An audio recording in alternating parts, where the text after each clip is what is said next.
우리는 하나님을 다 알 수 없습니다. 내 삶에 일어나는 일들, 그리고 이 세상 역사 속에서 하나님께서 이루어 가신 일들을 우리는 다 헤아릴 수 없습니다. 그러나 우리가 다 이해할 수 없다고 해서 하나님의 일하심이 멈춘 것은 아닙니다. 오히려 우리의 이성을 넘어서는 그분의 선하심과 주권 속에서 하나님께서는 지금도 완벽하게 구원의 역사를 이루어가고 계십니다. 오늘 본문인 로마서 11장은 구원 역사 가운데 가장 깊은 신비 중 하나를 다루고 있습니다. 바로 선택받은 백성 이스라엘의 불순종과 그로 인해 이방인에게 흘러간 구원, 그리고 마침내 온 세상을 향해 완성될 하나님의 긍휼에 대한 말씀입니다. 오늘 이 말씀을 통해서 하나님의 예정과 구원의 신비를 깨닫고 오직 하나님의 은혜만을 겸손히 찬양하는 복된 시간이 되기를 바랍니다. 1절에서 사도 바울은 핵심적인 질문을 던집니다. 하나님이 자기 백성을 버리셨느냐? 복음을 거부하고 예수 그리스도를 십자가에 못 박은 그 유대인들을 많은 사람들이 보았습니다. 그리고 이제는 하나님이 이스라엘을 완전히 버리셨구나 하고 생각했습니다. 그러나 바울의 대답은 아주 단호합니다. 그럴 수 없느니라.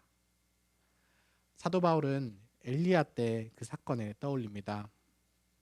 온 이스라엘이 바알 우상을 섬기고 엘리야조차도 나만 남았나이다 하면서 낙심했습니다. 그런 그에게 하나님께서는 내가 나를 위하여 바알에게 무릎 꿇지 아니한 사람 7천 명을 남겨두었다 말씀하셨습니다. 구원은 사람의 수나 행위에 달려있지 않습니다. 오늘 본문 5절은 이렇게 이야기합니다. 그런즉 이와 같이 지금도 은혜로 택하심을 따라 남은 자가 있느니라.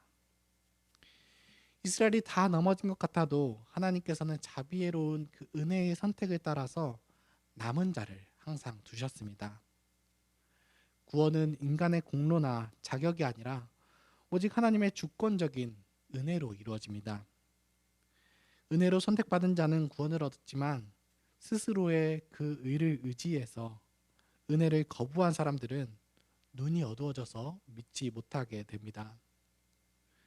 우리는 나의 자격이나 노력으로 구원받은 것이 아니라 오직 하나님께서 값없이 주신 은혜의 선택 때문에 이 자리에 서 있을 수 있습니다.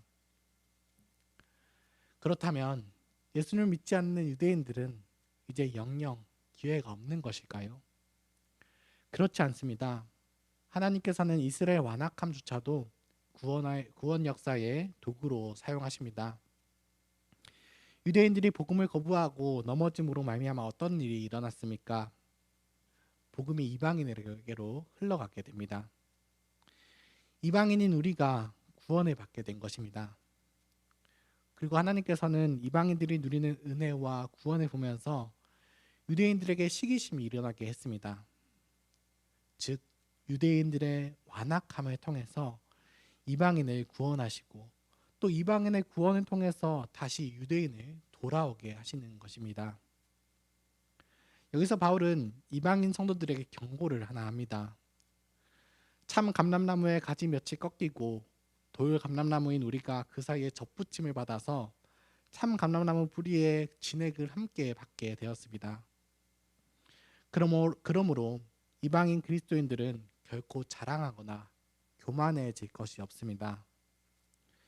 20절과 21절에는 높은 마음을 품지 말고 도리어 두려워하라. 하나님이 원 가지들도 아끼지 아니하였은즉 너도 아끼지 아니하시리라 이야기합니다. 원 가지였던 유대인들도 믿지 않을 때 꺾으셨다면 접붙임을 받은 우리 역시 하나님의 인자하심에 머무르지 않고 교만해진다면 찍혀버릴 수 있습니다. 구원의 뿌리는 하나님께서 선택하신 구속사에 있으며 신약의 모든 성도는 아브라함의 믿음의 자손들입니다. 그러므로 우리는 구원받은 자로서 늘 자만하지 말고 두려움과 떨림으로 겸손히 하나님을 의지해야 합니다. 이어서 사도 바울은 25절과 26절에서 신비에 대해서 이야기합니다. 이 신비는 이방인의 충만한 수가 들어오기까지 이스라엘의 덜어는 우둔하게 된 것이라. 그리하여 온 이스라엘이 구원을 받으리라. 하나님의 부르심에는 후회하심이 없습니다. 마지막 때가 가까울수록 그동안 복음을 거부했던 유대인들 가운데 회개하고 그리스도께로 돌아오는 사람들이 점점 더 많아질 것입니다. 하나님께서 유대인과 이방인 모두를 불순종 가운데 가두어 두신 이유는 결국 모든 사람에게 긍휼을 베풀려 하심입니다. 심판을 통해서는 하나님의 공의를 나타내시고 구원을 통해서는 하나님의 한없는 자비를 나타내시며 어떠한 경우에도 하나님께서는 영광을 받으십니다. 이 구원의 신비에 사도 바울은 하나님을 찬양합니다. 33절입니다. 깊도다 하나님의 지혜와 지식의 풍성함이여 그의 판단은 헤아리지 못할 것이며 그의 길은 찾지 못할 것이로다. 누가 주님의 뜻을 다 알 수 있겠습니까? 누가 하나님의 모사가 될 수 있습니까? 우리는 하나님의 뜻을 다 알 수 없습니다. 나의 삶에 왜 이런 고난이 찾아왔는지, 왜 어떤 사람은 먼저 믿고 어떤 사람은 나중에 믿게 되는지 다 알 수 없습니다. 그러나 우리가 분명히 고백할 수 있는 것은 36절에 나오는 고백처럼 이는 만물이 주에게서 나오고 주로 말미암고 주에게로 돌아감이라. 그에게 영광이 세세에 있을지어다 하는 것입니다. 모든 것이 하나님께로부터 창조되었고 역사의 유지와 구원도 주님을 통해서 이루어집니다. 모든 종말과 목적 역시 하나님을 향해 있습니다. 우리는 그 위대하신 하나님 앞에 엎드려 경배할 뿐입니다. 이제 말씀 맺겠습니다. 자동적인 구원은 없습니다. 과거의 어느 한순간의 경험에 안주해서 방종하지 맙시다. 성령님의 인도하심에 따라 매일 그리스도를 신뢰하고 하나님의 인자하심과 자비하심 안에 계속 머물러 있어야 합니다. 나 같은 죄인을 살려주신 구원해 주신 그 은혜를 기억하면서 날마다 겸손히 주님의 십자가를 바라봅시다. 우리는 잠깐 뒤에도 어떻게 될지 모르는 인생들입니다. 그러나 거룩하신 하나님께서 선하신 뜻대로 역사를 이끌어 가시고 나의 구원도 완성해 가실 것을 믿습니다. 지금 우리 곁에서 복음을 거부하는 이들도 불쌍히 여기셔서 돌아오게 하신 하나님의 긍휼을 의지하며 날마다 주님의 주권 앞에 엎드려 감사와 찬양을 올려드리는 모든 성도님들이 되시기를 바라겠습니다. 함께 기도하겠습니다.